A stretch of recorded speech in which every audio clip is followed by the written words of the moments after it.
Hi everyone, Sandra Duran Wilson here, and welcome back to Mixed Media Soul Sparks.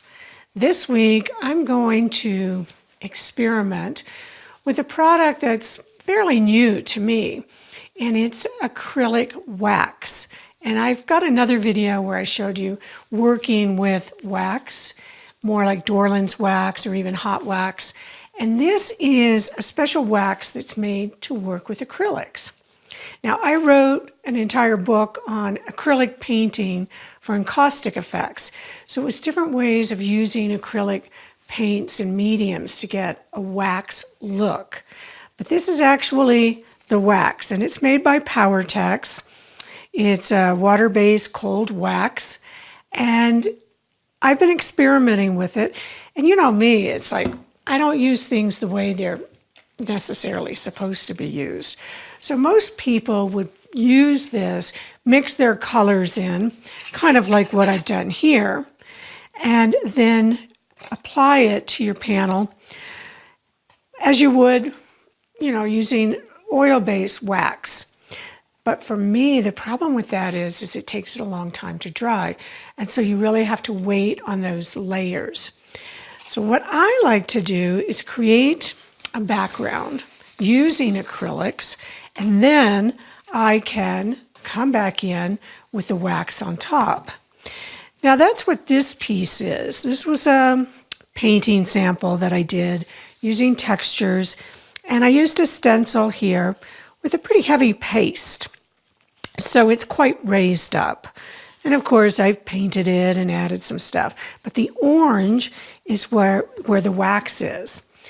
Now the difference between, say, using a modeling paste and the wax is that you can remove it and it stays really soft and silky. It doesn't get tacky like acrylic will pretty quickly.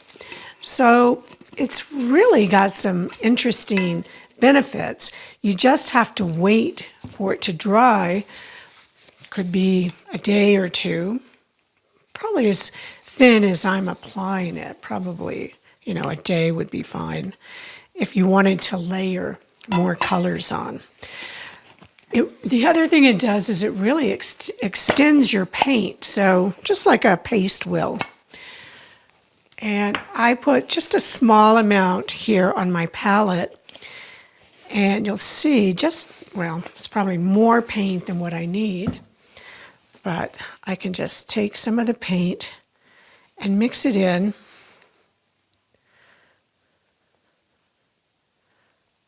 To the wax. You see how silky smooth that is? And it'll stay that way for a long time. So that is an advantage and a disadvantage over acrylic. Just depends on how you like to work.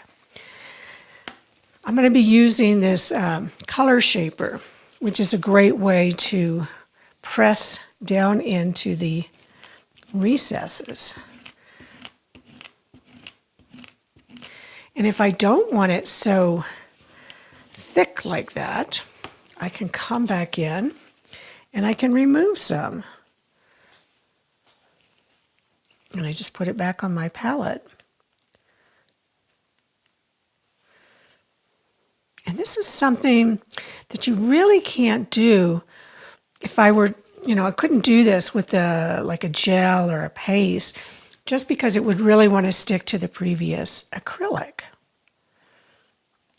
So here you can see where I actually did build up a few different colors using a darker blue. And I'm just going to come back in and remove some more on the top. So the way you hold your tool can apply it or remove it. The wax. Just come back in with a paper towel.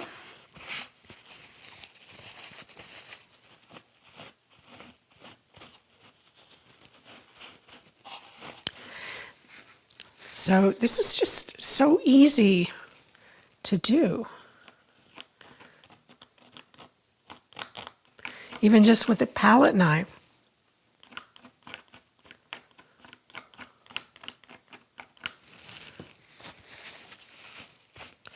So if you don't have that particular tool, you can still do it. Great way to layer colors. Now I have a little bit mixed up here with a blue, a lighter blue. So if I wanted to drag that over here, I can add more depth. So this is a really fun way to add more layers and depth. When this dries, then I can buff it up some more. But it's great just mixing in acrylic paints. You can also mix in pigments, inks, all kinds of stuff with it. They have all the directions. But let me show you a couple of other things that I like to do with it. Now this was a painting I had a lot of acrylic texture. And I just started to drag the wax with this darker blue. It was this color I just mixed in. And this is still wet, so I really can't do a lot more layers, but I'm going to try just to see what'll happen.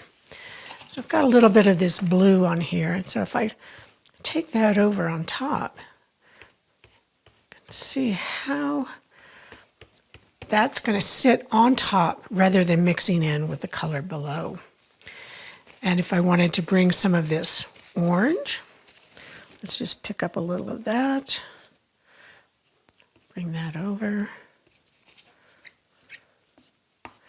I don't want to drag it down into that blue just because it's going to start to mix. Yeah. So you have to wait for it to dry. Okay.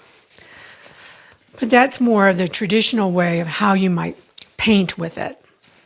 So another option, let me just pull this in. This is paper that I've been working on. And let's go with this stencil. Now, my paper's a little warped, so let's go this way. I have another color that I mixed up, and I'm going to add some wax to it. The other thing about cleanup with this, unlike acrylic, I can just wipe that off, and it cleans up with soap and water. I have a feeling I may be using more of this in my work. The other thing you can do with it is you can do a final finish just using the wax. And I'm going to be showing you some final finishes using Dorland's wax, but this could also be used in the same way. Okay, so I got my wax. I'm making this, this is a Payne's Gray and Copper mixture. Because when I put my stencil down here, it's like, oh, I like that dark on top of this light. So I'm going to make my paint color the color of this stencil. So then when I remove this stencil, I will see that lighter blue.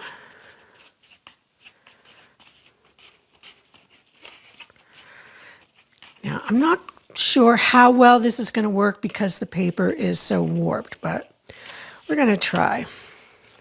And I'll use this tool.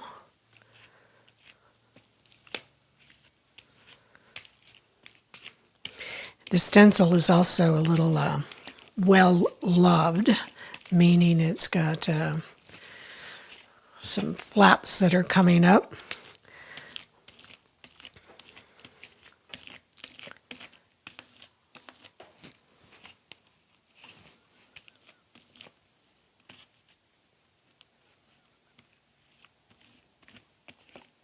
Oops, it moves. I'm going to go ahead and pull it off. I like that. That turned out really nice. I caught it on the edges, and again, I think this works much better than, say, if I had a gel or a molding paste, just because the viscosity is different.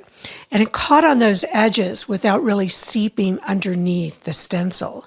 So I really like how that turned out. The other thing that you can see down here, and maybe I'll just demonstrate that right up here with some of this. Just kind of mix these two together. you can put this on, and then you can come back and kind of draw back into it. I'm just using a skewer, but you could also use this little silicone tool if you wanted to get some different sizes and shapes.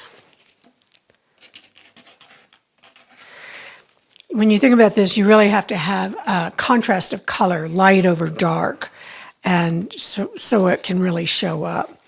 This had some more contrast, and I tried some other things on it, so I lost some of that contrast. But just to show you a few of the different possibilities, what you can do with this. I'm probably going to cut some of this out and use it. One other thing to show you, if you wanted to use just a straight stencil, which I did here, it really works well with the paper was flat, the stencil was easy to use, so it's another great way to use acrylic and wax. Once this dries, I can come back and continue painting with acrylic paints. That's the beauty of it. So I'm going to finish up a few of these, and I'll show you what the final results are. So I'll put all of the information in the links of what I've used. And make sure you go to my website and sign up for my newsletter so you can see all of the upcoming online classes, new things happening, shows, just everything, new blogs. So until then, I'll see you next week.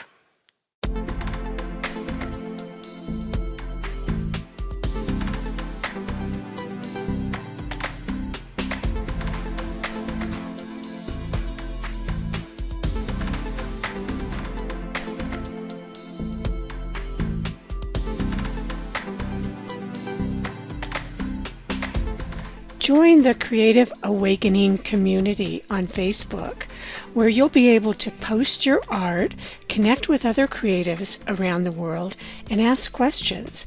Use the hashtag #MixedMediaSoulSparks when posting your work on social media. Thanks for joining me,